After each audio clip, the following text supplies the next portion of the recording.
आइए हम सुने विज्ञान की अनकही कहानियाँ। आइए हम सुने विज्ञान की अनसुनी कहानियाँ। एक नई दुनिया की आवाज आपकी आवाज, विज्ञान की आवाज, की आवाज।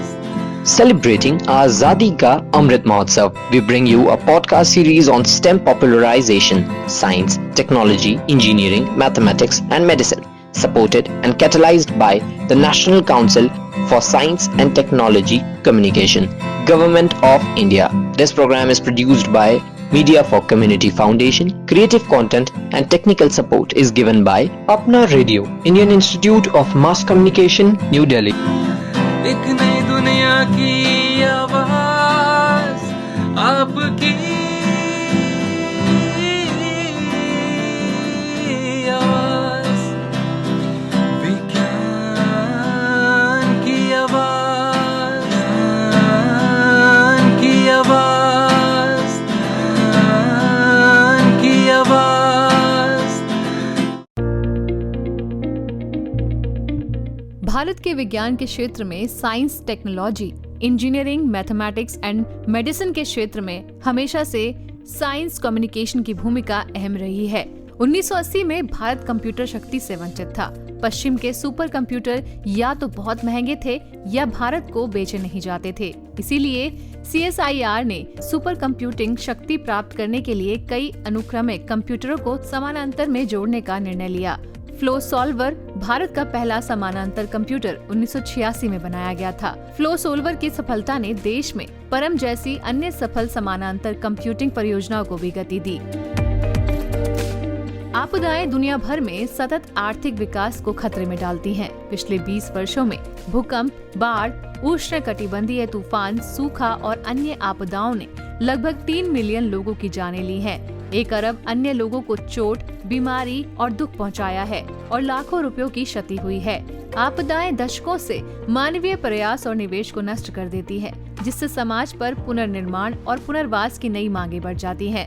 CSIR ने हमेशा अपने पर्याप्त संसाधनों का उदारता पूर्वक उपयोग करके और अपनी वैज्ञानिक विशेषताओं का आवाहन करके भारत में आई हर आपदा के लिए तत्काल और पर्याप्त सहायता प्रदान की है। सच कहें तो CSIR ने बार बार साबित किया कि जरूरत के समय में वो वास्तव में एक दोस्त है।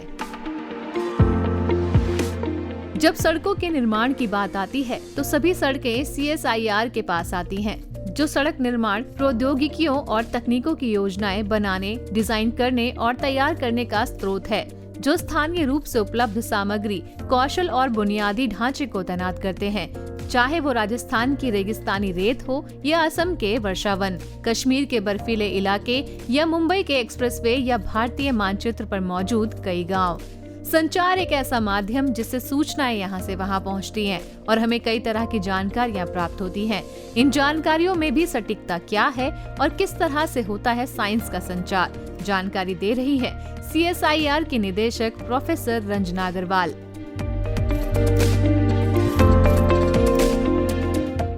CSIR के 38 संस्थान हैं। उनमें से 2 संस्थान CSIR national institute of science communication and information resources NISCAIR and national institute of science technology and development studies NISTADS, ये 2 संस्थान थे और इन दोनों संस्थानों का जो लेगेसी है वो बहुत बड़ा है। निस्केयर 60 साल पुराना संस्थान था और निस्टैड्स 40 साल, तो अगर मैं दोनों को जोड़ दूं तो हम 100 साल पुराने हैं। तो लेकिन इन दोनों संस्थानों का विलय हुआ है 2 साल पहले और उसका विलय का एक जो मुख्य उद्देश्य था, क्योंकि ये दोनों लैब्स जो हैं CSIR की बहुत अपने आप में अलग हैं, अनूठी हैं, क्योंकि ये समाज को विज्ञान के साथ जोड़ती हैं। तो इसका उद्देश्य ये था कि इन दोनों को जब मिलाया जाएगा तो साइंस कम्युनिकेशन और पॉलिसी रिसर्च के माध्यम से हम समाज तक अच्छे से पहुंच सकते हैं और समाज की जो ज़रूरतें हैं, साइंस जिसको दूर कर सकती है, उसको हम वैज्ञानिकों तक पहुंचा सकते हैं, सरकार तक पहुंचा सकते हैं नीति निर्धारकों तक पहुंचा सकते हैं कि साइंस किस विषय में ज़्यादा शोध होना चाहिए, किस तरह की चीज़ों की ज़्यादा ज़रूरत है समाज को।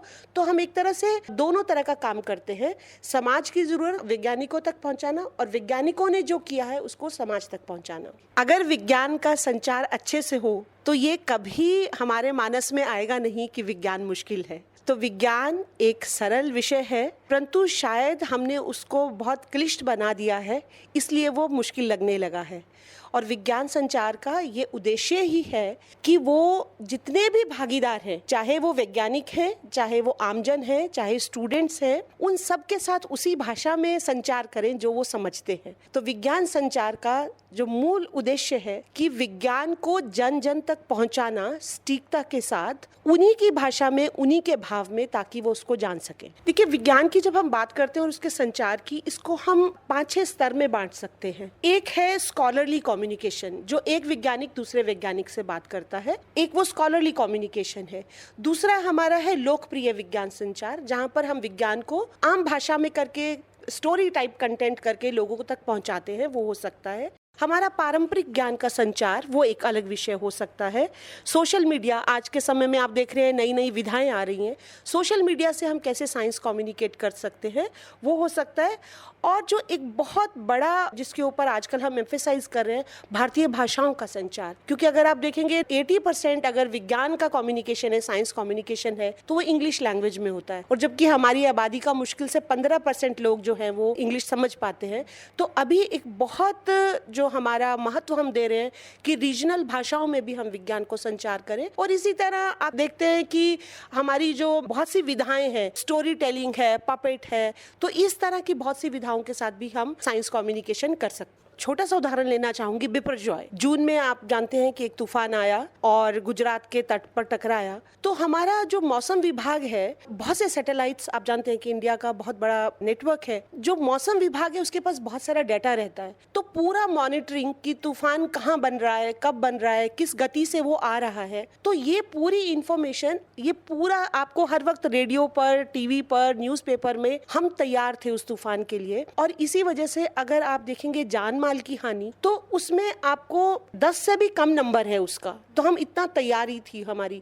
लेकिन इसी को अगर मैं कंपेयर करूं 2013 के फिलीपींस के तूफान से, हेयान जो था वहां पे, उस वक्त भी सारी इंफॉर्मेशन थी, पूरी scientific knowledge was there that this kind of super typhoon is coming, लेकिन वो कम्युनिकेट नहीं हुआ। और उस वक्त 6300 लोग सिर्फ फिलीपींस में ही उनकी मृत्यु हुई। तो ये साइंस कम्युनिकेशन का एक पावर है। इसी तरह अगर आप कोविड के समय में देखें, कोविड के समय में जब हमारे पास कोई जानकारी नहीं थी उस वायरस के बारे में कि वो वायरस कैसा है, कैसे काम करता है, कैसे फैलता है, कैसे उसको रोक सकते हैं, तो जहां पर मेडिकल फील्ड के लोग अपना काम कर रहे थे, वो एक अलग उनकी लड़ाई थी। लेकिन विज्ञान संचार एक सबसे बड़ा माध्यम था इस वायरस को एक व्यक्ति से दूसरे व्यक्ति तक नहीं पहुंचने देना, और कैसे कैसे आपको क्या करना चाहिए, क्या नहीं करना चाहिए। तो मुझे लगता है विज्ञान संचार ने कोविड के ऊपर विजय पाने में एक बहुत महत्वपूर्ण भूमिका निभाई है। बहुत बड़ा परिवर्तन आज के समय में है।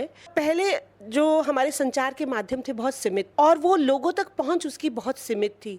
आप या तो प्रिंट मीडिया से पढ़ते थे या आपको रेडियो या टेलीविजन पे उसका एक्सेस था। लेकिन आज जब हम इलेक्ट्रॉनिक मीडिया की बात करते हैं, पूरा समाज बदल गया है, पूरा विश्व एक छोटा गांव बनकर रह गया है। तो आज के वक्त में समाज हमारी तरफ बहुत अपेक्षा से देखता है कि विज्ञान में जहां भी कुछ, विज्ञान, तकनीक, नवाचार, जो भी कुछ हो रहा है पूरे विश्व में, उसको हम एक दूसरे के साथ शेयरिंग करें। विज्ञान भी इतना तेजी से आगे बढ़ रहा है, जो इन्फॉर्मेशन पहले 10 साल में होती थी, अब 3 महीने में वैसी इन्फॉर्मेशन आपके पास आती है, वैसे आविष्कार 3 महीने में हो रहे हैं। तो हमारी जो गति है कम्युनिकेशन करने की, हमसे अपेक्षाएं बहुत ज़्यादा हैं। और अभी आप जब सब चाहते हैं कि आपके पास एक क्लिक ऑफ द बटन पे सारी इन्फॉर्मेशन आ जाए।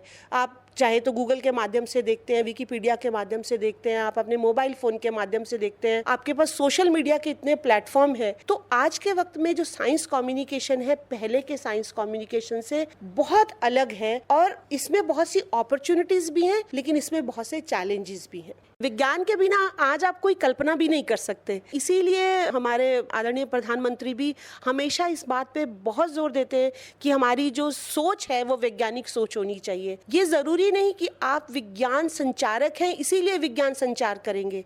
एक स्कूल का बच्चा वो भी विज्ञान संचारक हो सकता है। उसको भी अगर कुछ नया सीखने का मन है, कुछ उसने नया किया है, स्पेशली आज के समय में आप देखते हैं छोटे छोटे बच्चे इनोवेटर्स हैं, स्टार्टअप्स कर रहे हैं, तो उन बच्चों के पास नए आइडियाज़ हैं, तो वो भी एक तरह से विज्ञान संचार में एक बहुत महत्वपूर्ण भूमिका निभा रहे हैं।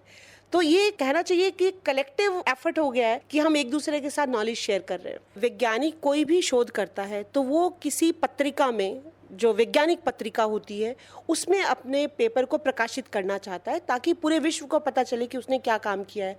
और अगर आप आज के समय में भारत की स्थिति देखेंगे तो भारत पब्लिकेशन में, स्कॉलरली पब्लिकेशन में नंबर 3 पर है, तो हम उस स्थिति पर पहुंच रहे हैं। इसी तरह से जो हमारा पब्लिकेशन, हमारा इंस्टीट्यूशन जो है वो 15 ऐसे रिसर्च जर्नल्स पब्लिश करता है जहां पर जो वैज्ञानिक शोध है उसको हम लोगों तक पहुंचाते हैं, साइंटिफिक फ्रेटर्निटी तक पहुंचाते हैं। पॉपुलर साइंस कम्युनिकेशन की जब बात आती है तो हम पॉपुलर साइंस मैगजीन्स जैसे कि इंग्लिश, हिंदी, उर्दू, उसमें हमारी साइंस रिपोर्टर, विज्ञान प्रगति, साइंस की दुनिया, इस तरह की मैगजीन्स हम लोगों तक पहुंचाते हैं जहां पर कटिंग एज आज के समय में क्या हो रहा है साइंस में वो लोगों तक पहुंचता है आउटरीच के माध्यम से। क्योंकि जो लोग, हम जिन लोगों तक पहुंचे हैं, लोग हमारे तक आए, एक ऐसा माध्यम जहां पे डायलॉग शुरू हो। आउटरीच के बहुत सारे प्रोग्राम्स हम करते हैं जहां पे लोगों को हम बता सकें विज्ञान में क्या हो रहा है। इसका मूल उद्देश्य ये भी है कि बच्चों में वैज्ञानिक सोच उत्पन्न हो, उनमें जागरूकता उत्पन्न हो, उनमें जिज्ञासा उत्पन्न हो, ताकि वो जब आगे हायर एजुकेशन में जाएं वो साइंस को अपना डिसिप्लिन एक लें, उसमें वो पढ़ें और उसमें शोध करें। और जो आपने अमृत काल की बात कही है, ये एक हमारा सपना है कि भारत विश्व गुरु था। विश्व गुरु क्यों था? विश्व गुरु था क्योंकि हमारा एक scientific heritage, ancient Indian knowledge जिसको हम कहते हैं, एक वैज्ञानिक सोच हमारे समाज के पास थी, तो हम अपने आप को विश्व गुरु कहते थे। चाहे वो कोई भी डिसिप्लिन हो, उस सब में हमारे पास एक्सपर्टाइज थी। तो आज जब हम विश्व गुरु की बात करते हैं, 2047 जब हम अमृतकाल कहते हैं, 100 वर्ष होंगे आज़ादी के, तो मुझे लगता है हम उसी जगह पे भारत को देखना चाहते हैं। और आज भी मैं ये कहना चाहूँगी कि इन 75 वर्षों में हमने विज्ञान एवं तकनीक में अपने आप को बहुत उन्नत किया है, जहाँ पर हम पश्चिम समाज के साथ आंख से आंख मिलाकर बात करते हैं। तो मुझे लगता है आने वाले 25 वर्ष एक बहुत बड़ी दिशा परिवर्तन, जिस तरह की नई नीतियाँ आ रही हैं, जिस तरह का सपोर्ट साइंस एंड टेक्नोलॉजी को मिल रहा है, जिस तरह से वैज्ञानिकों को नए नए विषयों पर शोध करने के लिए, जैसे क्वांटम की बात करते हैं, आपका क्वांटम कंप्यूटिंग की बात करते हैं, सेमीकंडक्टर इंडस्ट्री आ रही है, तो इस तरह के हेल्थ केयर को लेकर, तो मुझे लगता है वैज्ञानिकों को एक नई दिशा और एक नया जोश जो मिल रहा है। मैं बहुत आशान्वित हूँ कि आने वाले 2047 में भारत फिर से विश्व गुरु होगा विज्ञान और तकनीकी के माध्यम से। प्रोफेसर रंजना अग्रवाल जी, आपने अपना वक्त हमें दिया, बहुत बहुत धन्यवाद। Thank you for being with us. Stay tuned for more. You can also listen to these podcasts on Spotify, Apple and Google.